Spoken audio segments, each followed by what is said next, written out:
राधे राधे प्यारे भक्तों, क्या आपने कभी इस बात पर गहराई से विचार किया है कि दो अलग अलग घरों में एक जैसी आमदनी होने के बावजूद एक घर स्वर्ग जैसा क्यों लगता है और दूसरे में हमेशा भयंकर तंगी और क्लेश क्यों छाया रहता है? आखिर क्यों कुछ घरों में धन आता तो बहुत है, लेकिन वह बीमारियों, मुकदमों और व्यर्थ के झगड़ों में पानी की तरफ बह जाता है? क्या इसका रहस्य उस घर की ईंट दीवारों और महंगे फर्नीचर में है, या उस घर को अपने आंसुओं और पसीने से सींचने वाली स्त्री के भीतर छिपा है?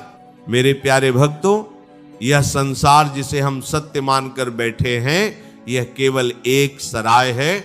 यहां हम सब अपने अपने पूर्व जन्मों के कर्मों का हिसाब चुकाने आए हैं, लेकिन इस सराय को, इस मिट्टी और सीमेंट के ढांचे को एक जीता जागता धड़कता हुआ घर केवल और केवल एक स्त्री बनाती है।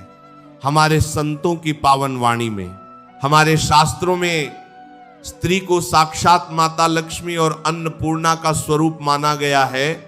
घर की स्त्री के भीतर जो ऊर्जा होती है, जो भाव होते हैं, वही ऊर्जा पूरे घर का संचालन करती है। यदि स्त्री के विचार पवित्र हैं तो एक छोटी सी टूटी हुई झोपड़ी भी साक्षात वैकुंठ बन जाती है, और यदि स्त्री के कर्म दिशाहीन है तो सोने का महल भी नर्क बनने में एक पल नहीं लगाता। आज मैं तुम्हें उन 5 विशेष और अलौकिक गुणों के बारे में बताने जा रहा हूं, जो यदि किसी स्त्री के भीतर आ जाएं तो उस घर से दरिद्रता हमेशा के लिए अपना रास्ता बदल लेती है। उस घर में साक्षात नारायण अपनी लक्ष्मी के साथ आकर स्थायी रूप से विराजमान हो जाते हैं। वह पहला गुण जो एक स्त्री को देवी के समान पूजनीय और वंदनीय बनाता है, वह है उसकी मधुर वाणी और शांत स्वभाव। मेरे प्यारे भक्तों, इस वाणी में बहुत बड़ी आध्यात्मिक शक्ति होती है। तुम चाहे कितने भी सुंदर और महंगे वस्त्र पहन लो, कितने भी अनमोल आभूषण धारण कर लो, लेकिन अगर तुम्हारी जीभ पर कड़वाहट है तो तुम्हारा सारा बाहरी रूप व्यर्थ है, राख के समान है। जिस घर की स्त्री बात बात पर चीखती चिल्लाती है, छोटी छोटी बातों पर अपशब्द बोलती है, अपने पति का, सास ससुर का या बच्चों का अपमान करती है, उस घर को बर्बाद होने के लिए किसी बाहरी दुश्मन या बुरी नजर की जरूरत नहीं पड़ती। क्रोध और कद्वी वाणी साक्षात लक्ष्मी को बुलावा देते हैं। इसके विपरीत जिस स्त्री की वाणी में मिठास है, जो विपरीत परिस्थितियों में भी अपना धैर्य नहीं खोती, और अगर घर में कोई भारी तनाव हो भी जाए तो वह अपनी समझदारी और मौन से उस क्रोध की आग को तुरंत बुझा देती है, वह घर देवताओं को भी प्रिय होता है। जब एक स्त्री मुस्कुराकर और निस्वार्थ प्रेम से अपने परिवार को संभालती है तो उस घर के पुरुष का आत्मविश्वास 100 गुना बढ़ जाता है। वह दुनिया की हर मुसीबत, हर तूफान से लड़कर अपने परिवार के लिए खुशियां ला सकता है। तुम्हारी मीठी वाणी उस शीतल मरहम की तरह है जो दुनिया की भागदौड़ से थक हार कर घर लौटे एक इंसान के सारे दुखों और चिंताओं को पल भर में हर लेती है। दूसरा सबसे बड़ा गुण है संतोष और घर को सूझबूझ से चलाना। आज के इस दिखावे वाले समय की सबसे बड़ी बीमारी क्या है? व्यर्थ की तुलना। मेरी पतोसन के पास नई साली आ गई तो मुझे भी चाहिए, मेरी सहेली ने नया गहना बनवाया है तो मुझे भी बनवाना है, चाहे पति को इसके लिए भारी कर्ज ही क्यों ना लेना पड़े। जो स्त्री अपने पति की मेहनत और पसीने की कमाई से हमेशा असंतुष्ट रहती है, जो हर समय दूसरों से अपनी तुलना करती है और अधिक सुख सुविधाओं की मांग करके घर में क्लेश करती रहती है, उसके घर से शांति हमेशा के लिए विदा हो जाती है। लेकिन जिस स्त्री के भीतर संतोष का परम धन है, जो अपने पति की कमाई की कद्र करती है, वह कभी दरिद्र नहीं हो सकती। एक नगर में एक बहुत गरीब लेकिन भगवान का परम भक्त इंसान रहता था। उसकी पत्नी बहुत ही संतोषी, गुणवान और पतिव्रता थी। वह जो भी रूखा सूखा मांग कर लाता, वह उसमें से पहले अपने ठाकुर जी को भोग लगाती और फिर दोनों पति पत्नी अत्यंत प्रेम से उसे ग्रहण कर लेते। एक दिन उस व्यक्ति को भिक्षा में कुछ भी नहीं मिला और वह हताश होकर खाली हाथ घर लौट आया।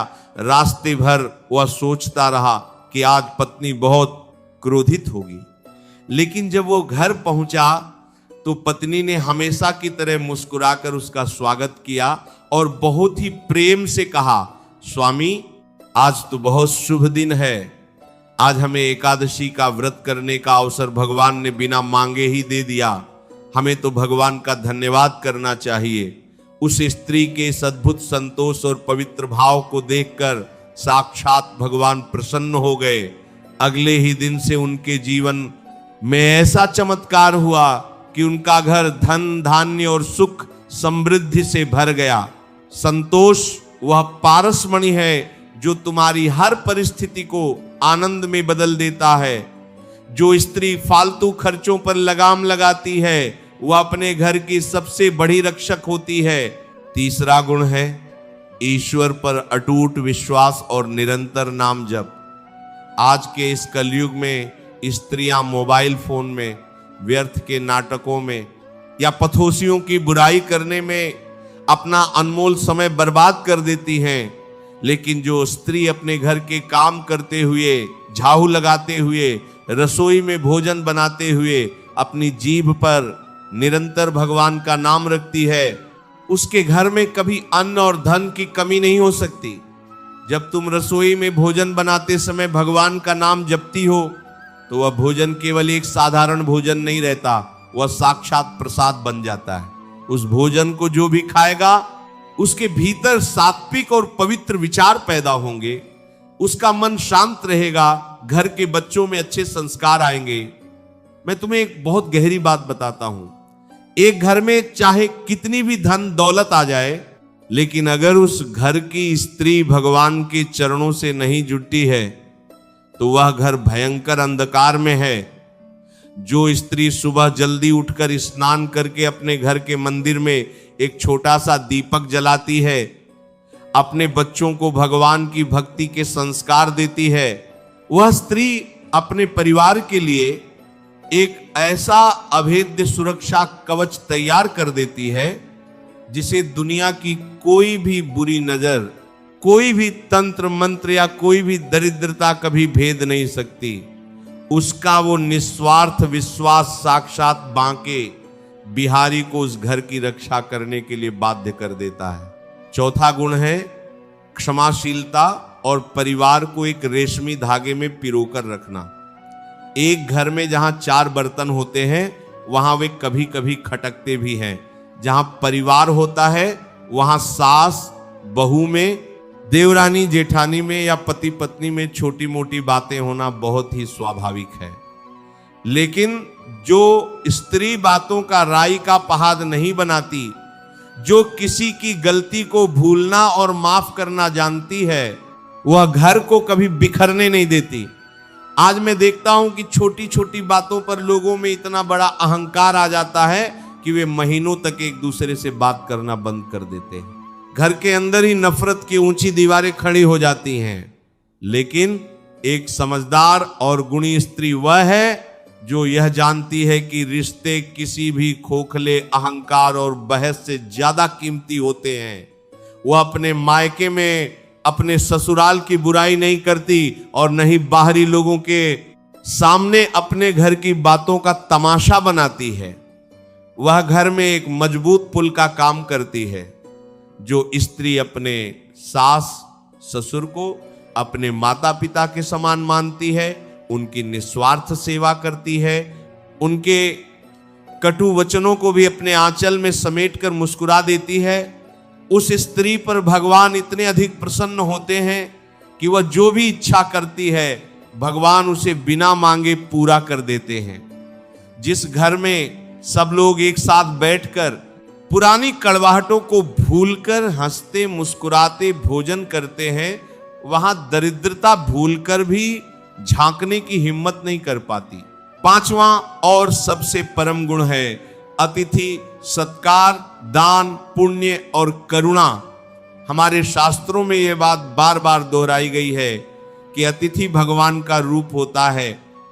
जिस घर के दरवाजे से कोई साधु, कोई भूखा इंसान या कोई बेजुबान जानवर खाली पेट और निराश लौट जाए, उस घर की सारी कमाई में भारी दोष लग जाता है।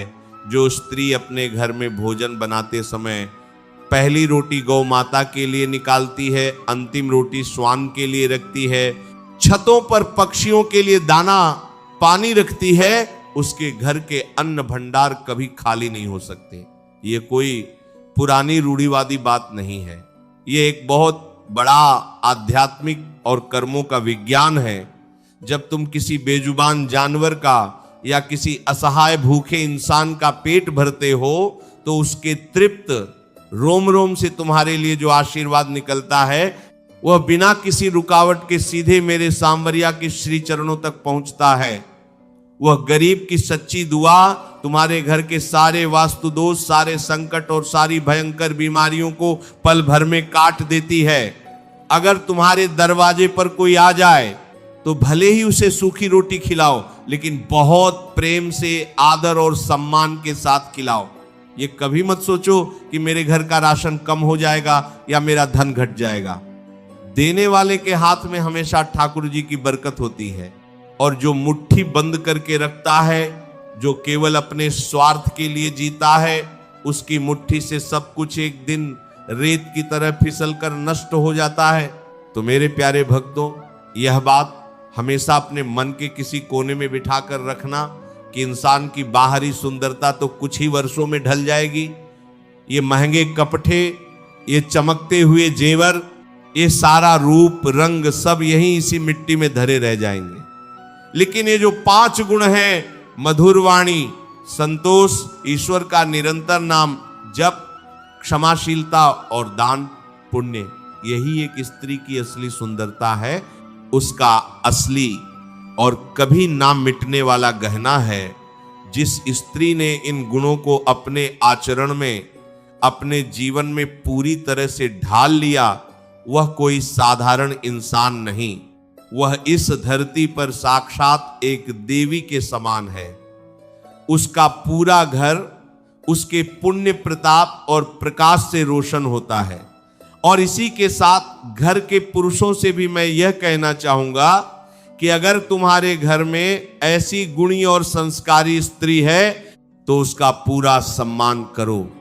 कभी भूलकर भी उस पर हाथ मत उठाओ, कभी अपने कठोर शब्दों से उसका दिल मत दुखाओ, क्योंकि जब एक गुणी और पवित्र स्त्री की आंखों से तुम्हारे दिए गए दुख के कारण आंसू गिरते हैं तो वह आंसू तुम्हारे सारे पुण्यों को धो डालते हैं, तुम्हारी तरक्की के सारे रास्ते हमेशा के लिए बंद कर देते हैं। स्त्री का सम्मान करोगे तो साक्षात ईश्वर तुम्हारा सम्मान करेगा। अपने जीवन को बहुत ही सरल बनाओ, प्रेम से रहो और चलते फिरते उठते बैठते बस उस परम सत्ता का, राधा रानी का नाम अपने हृदय में बसाए रखो।